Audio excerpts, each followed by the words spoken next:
Hello students, एडुफेस channel में आप सबका स्वागत है। स्टूडेंट्स, अब हम लोग बहुत दिनों बाद मिले हैं। कुछ ऐसी परिस्थितियां थी जिसके चलते वीडियो नहीं बना पा रहे थे और आप तक वीडियो नहीं पहुंच रहा था। तो बहुत सारे वीडियोज पेंडिंग में हैं। अभी इंग्लिश से स्टार्ट करते हैं, इंग्लिश के बाद फिर संस्कृत का है।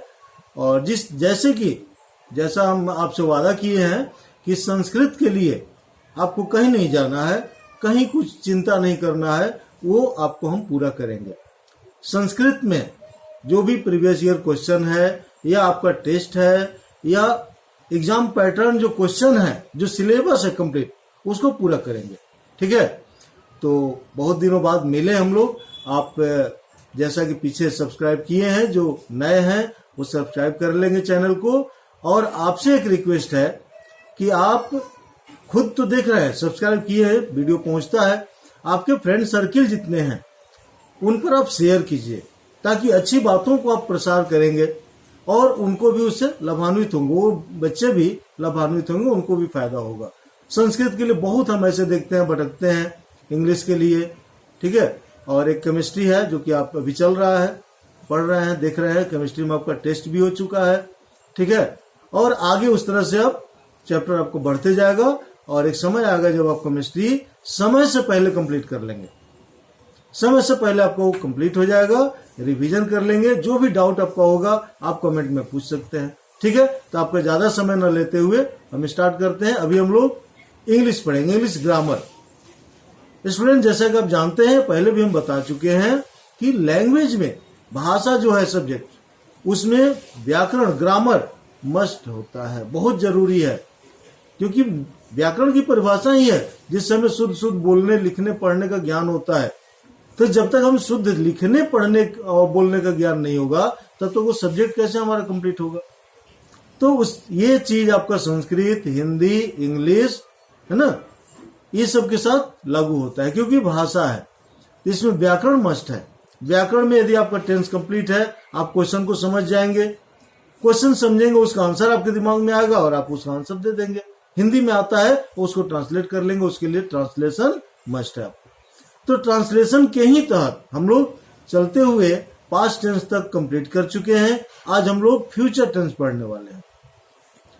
तो फ्यूचर टेंस जो काम भविष्य में होता है, होने वाला होता है, उसके बारे में हम लोग समझेंगे। जैसा कि प्रेजेंट, पास्ट में 4 भेद हैं, उसी तरह फ्यूचर के भी 4 भेद हैं। चारों भेदों को हम लोग क्लियर करेंगे। तो पहले फ्यूचर का आप समझ लें क्या है, कि जो काम भविष्य में होने वाला है, अभी हो नहीं रहा है या हुआ नहीं है, बीता नहीं है होकर के, जो भविष्य में होने वाला है, आगे आने वाले समय में, उसको फ्यूचर टेंस कहते हैं। इसकी पहचान सिंपल है, लास्ट में गा गे गी आपको मिलेगा इसमें। तो चलिए स्टार्ट करते हैं। पहला आप देखिएगा, है ना, बोर्ड पर आपको दिखाई देगा कि future indefinite tense. Future indefinite tense, इसका आइडेंटिफिकेशन, पहचान। तो हिंदी वाक्य के ऐसे जो फ्यूचर टेंस में है, हिंदी वाक्य के अंत में गा गे गी होता है। मतलब जिस हिंदी वाक्य के अंत में गा गे गी हो, वो समझिए कि फ्यूचर इंडिफिनिट टेंस है। जैसे वह पढ़ेगा, है ना, तुम खेलोगे, वे लोग जाएंगे, ये future tense, future indefinite tense में आएगा। अब इसका सेंटेंस, आप 3 तरह के सेंटेंस, वैसे तो 5 सेंटेंस हम पीछे बता चुके हैं, 5 आप कर लेंगे, बट 3 तो मस्ट है, अफर्मेटिव, निगेटिव और इंट्रोगेटिव। ठीक है ना, अफर्मेटिव, निगेटिव और इंट्रोगेटिव, तीनों का जो आपका स्ट्रक्चर है, कैसे बनेगा, उसको आप समझ लीजिए। तो अफर्मेटिव में देखिए, पहले अफर्मेटिव में सब्जेक्ट प्लस शैल या will plus V1 plus object. ठीक है ना, V1 समझते हैं, वर्ब का फर्स्ट फॉर्म। अब इसमें एक कंसेप्ट आता है शैल और विल का। शैल और विल ये कहाँ होगा, तो शैल और विल आई और वी के साथ शैल होगा, और बाकी जितने सब्जेक्ट हैं सबके साथ विल होगा। लेकिन इन फ्यूचर अभी चल रहा है कि आई और वी के साथ भी विल का प्रयोग किया जाता है। जनरली स्पीकिंग में, स्पीकिंग जो इंग्लिश स्पीकिंग होता है, वो आई शैल न करके आई विल बोल देंगे तो गलत नहीं माना जाता है।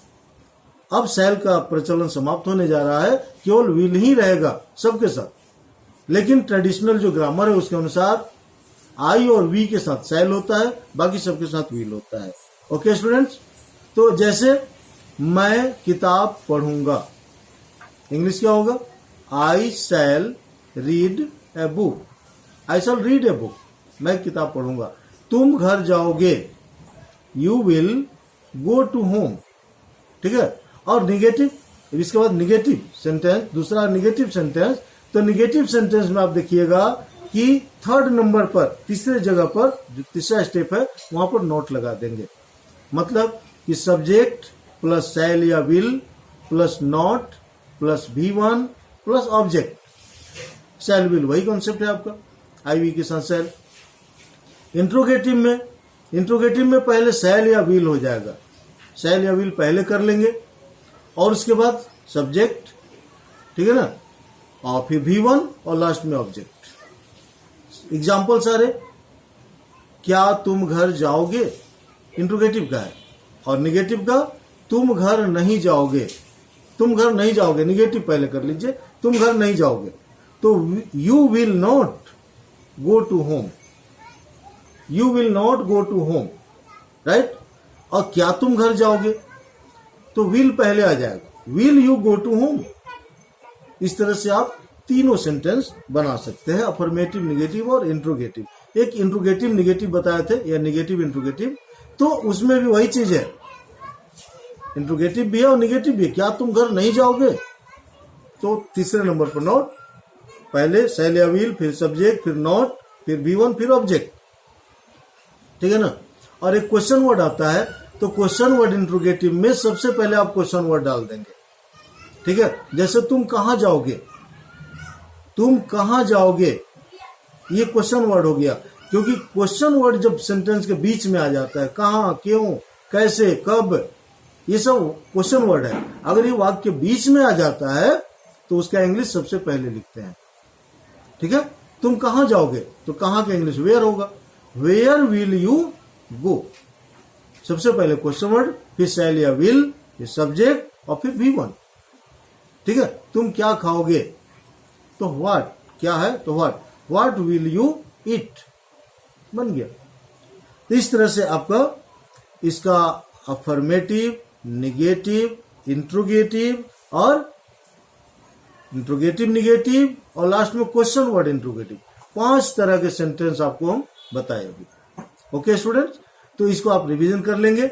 ये फ्यूचर इंडेफिनिट टेंस अभी आपका कंप्लीट हुआ, इसमें जो भी आता है।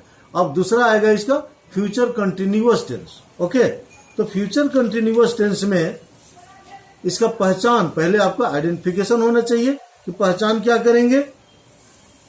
तो हिंदी वाक्य के अंत में, इसके हिंदी वाक्य के अंत में रहा होगा, रही होगी, रहे होंगे लगा रहता है। जैसे वह किताब पढ़ रहा होगा, तुम टेंस पढ़ रहे होगे, रहा होगा, रही होगी। अब इसका स्ट्रक्चर देख लीजिए कैसे बनेगा ये। तो पहले सब्जेक्ट, फिर शैल या विल, है ना, फिर बी लग जाएगा एक, BE, है ना, BE और प्लस V4, भर में ING V4 और प्लस ऑब्जेक्ट, ठीक है। इसका स्ट्रक्चर में है कि अफर्मेटिव में सब्जेक्ट प्लस शैल या will plus B plus V1, sorry V1 नहीं V4, वही V1 में ING लगा देंगे, V4 हो जाएगा और प्लस ऑब्जेक्ट। जैसे वह घर जा रहा होगा, वह घर जा रहा होगा, रहा होगा, तो क्या हो जाएगा, पहले सब्जेक्ट, ही विल बी, एक बी लगेगा इसमें, he will be going to home, he will be going to home. इसका निगेटिव का स्ट्रक्चर हो जाएगा सब्जेक्ट प्लस वही शैल या विल प्लस नॉट, तब बी लगाएंगे। हमेशा निगेटिव में ध्यान रखेंगे, पैटर्न बना लीजिए कि थर्ड नंबर पर सेंटेंस जो भी स्ट्रक्चर करेंगे स्ट्रक्चर में, तो तीसरे जगह पर, थर्ड पॉइंट पर आप नॉट लगा लेंगे, ठीक है। निगेटिव में सब्जेक्ट प्लस शैल या will plus not plus be plus V4 means verb में ING और प्लस ऑब्जेक्ट, ये निगेटिव का हो गया। और इंट्रोगेटिव में पहले शैल या विल, फिर सब्जेक्ट, फिर बी, फिर V4 और फिर ऑब्जेक्ट, सेल या विल पहले, फिर सब्जेक्ट, फिर बी और फिर बिफोर और उसके बाद लास्ट में ऑब्जेक्ट। और इसी तरह से निगेटिव इंट्रोगेटिव में तीसरे नंबर पर नोट लगा देंगे, सेल विल पहले कर लेंगे। और क्वेश्चन वर्ड इंट्रोगेटिव जो होगा continuous tense, future continuous tense में, उसमें क्वेश्चन वर्ड पहले ला दीजिएगा, है ना। जैसे वह कहाँ जा रहा होगा, सबका एग्जाम्पल आप क्रिएट कर लेंगे या बता दे रहे हैं। पहले निगेटिव का समझ लीजिए, है ना। निगेटिव सेंटेंस, फ्यूचर कंटिन्यूअस का निगेटिव, तुम किताब नहीं पढ़ रहे होगे, तो you will not be reading English book, sorry, you will not be reading book. क्या तुम किताब पढ़ रहे होगे या क्या वह किताब पढ़ रहा होगा। चलिए तुमसे वह कर दिया हम, तो क्या हो जाएगा, क्या आ गया, तो पहले सेल विल लगेगा, है ना। तो विल यू, वह किया है ना, तो विल ही हो जाएगा।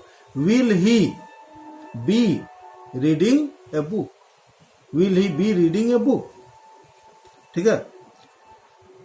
इसके बाद आपका नेगेटिव इंट्रोगेटिव में तीसरे नंबर पर नोट कर देंगे, है ना। क्या तुम घर नहीं जा रहे होगे, तो will you not be going to home. और क्वेश्चन वर्ड इंट्रोगेटिव में वह कहाँ जा रहा होगा, तो वेयर पहले कर लेंगे, where will he going, where will he going, ठीक है। एग्जाम्पल में जैसे वह सो रही होगी, इसका क्या होगा, वह सो रही होगी, तो सी होगा, she will be sleeping, she will be sleeping, object नहीं है इसमें, ठीक है। अब इसी का निगेटिव बना लेंगे, she will not be sleeping. Interrogative बना लेंगे, विल सी स्लीपिंग, है ना। इस तरह से आप सेंटेंस क्रिएट करते जाएंगे। ओके स्टूडेंट्स, तो फ्यूचर कंटिन्यूअस भी हम लोग कंप्लीट कर लिए, और दो इसका बच रहे हैं, परफेक्ट और परफेक्ट कंटिन्यूअस। क्योंकि वीडियो बड़ा हो जाएगा एक ही वीडियो में सब, इसलिए अगले वीडियो में आपका फ्यूचर परफेक्ट और फ्यूचर परफेक्ट कंटिन्यूअस ये दोनों आपका क्लियर कर देंगे। तो अभी आप ये दोनों का ही प्रैक्टिस कीजिएगा, अधिक से अधिक एग्जाम्पल लेकर के, और उसका बनाने का प्रयास करेंगे, स्ट्रक्चर याद कर लेंगे। ओके, चलिए तो नेक्स्ट वीडियो में मिलेंगे हम लोग। चैनल को सब्सक्राइब कर लेंगे, लाइक करेंगे और शेयर अवश्य करेंगे, है ना। अपने दोस्तों में इसको शेयर करेंगे अधिक से अधिक, ताकि अधिक से अधिक लोग सब्सक्राइब करें। और ओके, आगे हम लोग मिलेंगे। Okay, thank you.